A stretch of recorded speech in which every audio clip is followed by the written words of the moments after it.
Për episodet e plota të Milori Podcast, subscribe në kanalin tim në YouTube Mirela Milori.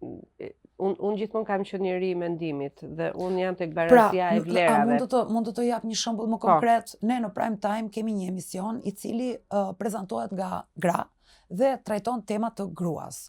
Dhe nëse ne zbërthejmë atë emisionin i cili ka 5 prezantuese gra dhe normalisht duhet të trajtonte tema që kanë të bëjnë me gruan e ditës së sotme, do të shohësh që pyetjet kryesore, kryefjala e intervistave janë pyetje që kanë të bëjnë me mëmësinë, me martesën, me shtatzanin, me tradhtin, po pjesë e jetës janë me këto.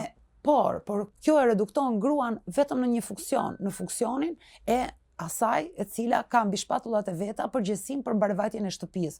Gruaja është vetëm ajo që riprodhon, është vetëm ajo që martohet, është vetëm ajo që kujdeset për fëmijët, është ajo që mban raporte të lubrifikuara me vjerrin ose me anëtarët e tjerë të familjes. Mirë, jo, flitet atje dhe për tema sociale, dhe për tema të ndryshme, nëse i referohemi emision që të jemi korrekt. Po them, duke të jap një shembull konkret sepse media nuk është aleate. Jo, unë nuk kam këtë, se të paktën në emisione të tilla ka gra të arrira, të cilat kanë një skalet dhe flasin. Unë po flas që për pyetjes që përse feminizmi nuk po bën vajza dhe gra më të shëndetshme në jetën e tyre sot, më the është pjesë e medias dhe patjetër jam me ty, sepse media promovon vajza që nuk e din se çfarë bëjnë. Dhe rrjetet sociale. Rrjetet sociale janë, pra në këtë moment unë dua të di përveç medias që ka të vetat dhe e lëm se është temë tjetër dhe nuk dua t'i hym medias per se,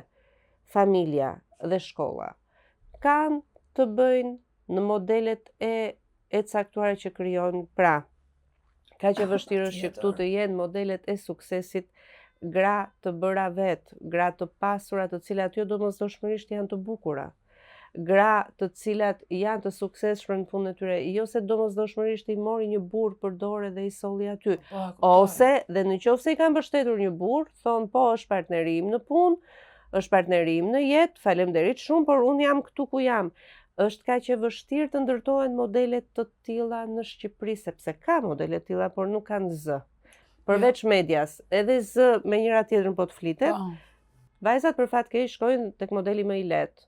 Do gjej një gjë të tillë, të kem këtë çantën e bukur, ndërkohë që ka vajza që nuk duan çantën e bukur, duan 4 vite studim shkollë jashtë sikur të ndali bursa të iki. Po ka dhe vajza të tilla shumë të mira. Tani përse modeli tërheq kjo me çantën e bukur dhe që bën edhe një ndërhyrje për të qenë, dhe jo kjo vajza tjetër që mund të jetë shumë e bukur, është dhe shumë e bukur, por është me këmbë në tokë dhe s'do çantën e bukur, po 2 vjet studime një bursë. Për shembull, ne në vendin ton patjetër që edhe burrat edhe gratë kalojnë një krizë identiteti dhe një krizë të roleve dhe të modeleve shoqërore. Mendoj që ne këtu në Shqipëri e kemi kaluar një gjendje me një humner në të cilën janë shuar ato modelet e referimit, ato pikat e referimit në të cilat ne kemi besuar si shoqëri. Dhe nëse kthehemi 30 vite pas, se patjetër ne duhet marrim parasysh edhe kontekstin kulturor, politik dhe ekonomik në të cilin ne kemi jetuar. Dhe nëse kthehemi te pikat e referimit apo modelet e referimit që ne kemi pasur gjatë kohës së diktaturës apo të komunizmit, ato kanë qenë prindrit, mësuesit, shteti.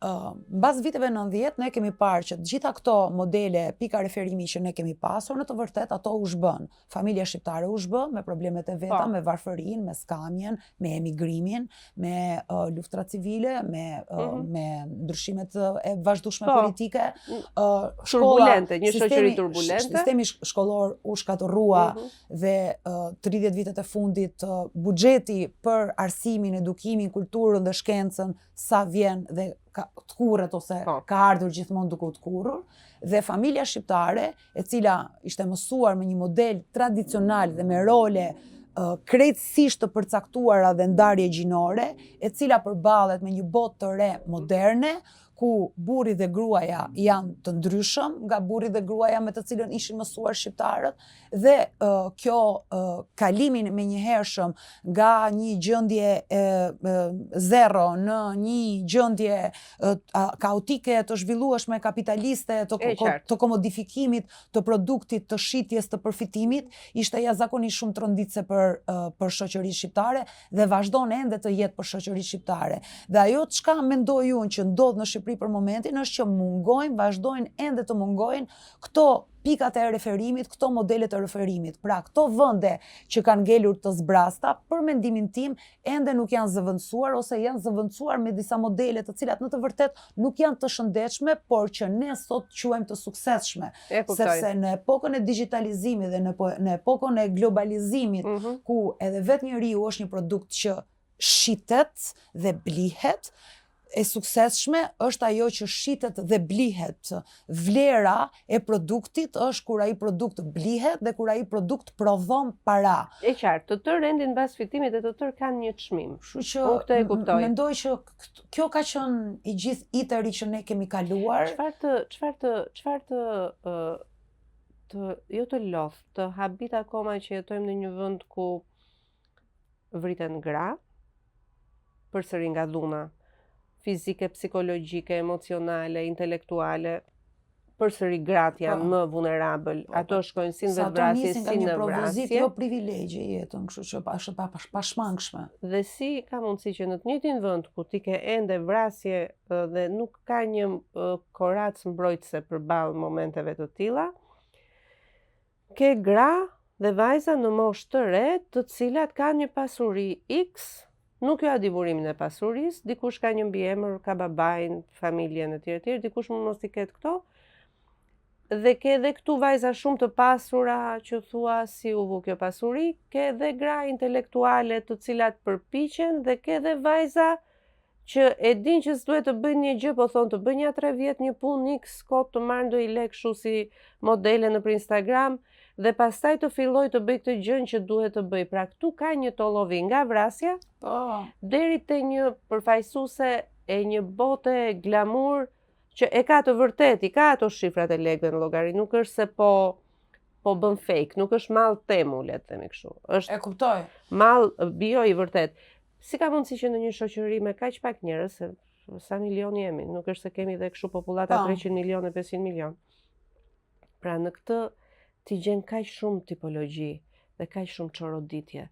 Si e sheti këtë? Se unë kështu e zbërtej, ka çoroditje, nuk ka një nivel. Ka çoroditje. Si e sheti këtë? Nuk më habit, me thënë të drejtën. Do gënjeja nëse do thoshte që unë jam e habitur edhe jam e skandalizuar. E pret e shesi deduksion logjik këtë? Mendoj që po.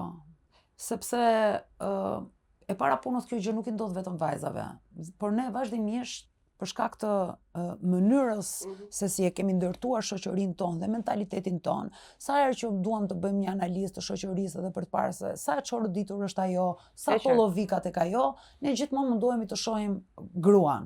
Okej, ne po flasim për feminizmin, po feminizmi nuk përfshin vetëm gruan. Feminizmi kërkon barazi gjinore midis burrit dhe gruas, sepse nëse ne do të kërkonim epërsi vetëm të gruas, ne do të bënim të kundërtën e patriarkatit, do sillim matriarkatin.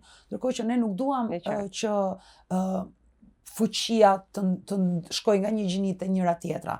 Ne kërkojmë që pushteti, se feminizmi për ato flet, që pushteti mos jetë në raport të drejtë, po të jetë në raport të drejtë midis dy gjinive. Kështu që unë do ta filloja duke thënë që këto modele për të cilat ti flet, që kanë këtë pasurimin e shpejtë brenda natës, këtë jetën luksoze, këtë jetën e shpejtë, janë modele që na vijnë dhe nga djemt dhe nga burrat, dhe nga vajzat. Nga djemt dhe nga vajzat. Dhe këto janë modele të pakta në numër, që për mendimin tim nuk e përfaqësojnë plotësisht Shqipërinë e vërtet, sepse Shqipëria e vërtet nuk është e bërë nga eskortat apo shoqërueset apo nga djemt të cilët punojnë me krimin e organizuar dhe vazhdimisht fusin para në pisët në vendin tonë. Po, kjo është një fet shumë e mirë e shoqërisë dhe duhet të fillojmë të jemi kritik ndaj saj dhe të kuptojmë si ndikon ajo edhe në jetën tonë të përditshme sociale, por edhe në jetën tonë ekonomike, por edhe në jetën tonë profesionale. Kështu që në një vend ku nuk ka institucione, në një vend ku nuk ka vullnet, në një vend ku nuk ka investime të vërteta, në një vend ku nuk ka një vizion të qartë se ku do ta çojmë Shqipërinë në 100 vitet e ardhshme, mendoj që njerëzit bëjnë ato që munden për të mbijetuar. E kuptoj, në këtë kuadër gratë dhe burrat janë njësoj. Për episodet e plota të Milori Podcast, subscribe në kanalin tim në YouTube Mirela Milori.